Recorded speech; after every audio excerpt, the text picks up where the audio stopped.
More than 5 million people residing in Nigerian communities around the Lake Chad Basin have lost their sources of livelihood due to the blockage of water flow. But as part of measures to restore their livelihoods, a two-day workshop was organized by stakeholders in Damaturu to brainstorm and prefer lasting solutions that would aid activities of fishermen, farmers and craftsmen in the 6 affected states. TVC News Michael Oshoma now reports. Yobe is one of the states around the Lake Chad Basin. Many residents of the Lake Chad Basin states have had their sources of livelihood distorted and completely halted due to lack of water flow and climate changes. Gathered at this workshop are stakeholders from Kano, Jigawa, Bauchi, Borno and Yobe. They are here to rub minds on restoring the lost glory of the Lake Chad Basin. This workshop is not just an opportunity to gain knowledge, but a platform to collaborate and expand on each other's network in fostering partnerships that will be instrumental to the successful revitalization of our basin.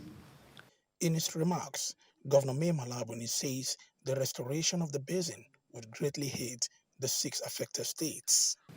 I believe in the ability of the resource persons for this workshop to make well-researched presentations that could induce wide discussions and subsequently the emergence of the far-reaching recommendations for solving multiple socio-economic challenges in the affected state in particular and the country at large. Speaking with newsmen after the event, the Adeja Jamare Yobe secretary spoke on how the lack of water flow has hampered the livelihoods of millions of people. A lot of the livelihoods of the people of the basin, which is arable farming, irrigated farming, fishing, livestock rearing, harvesting of natural resources, commerce, are all being challenged because of environmental degradation, especially as caused by climate change, distortion in the flow of the water system in the basin, as well as insecurity and the challenges constituted by COVID-19.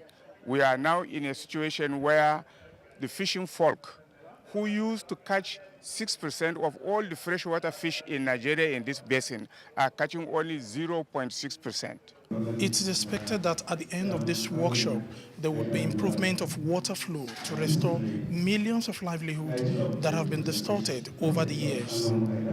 Michael Oshoma, TVC News, Damaturu, Yobe State.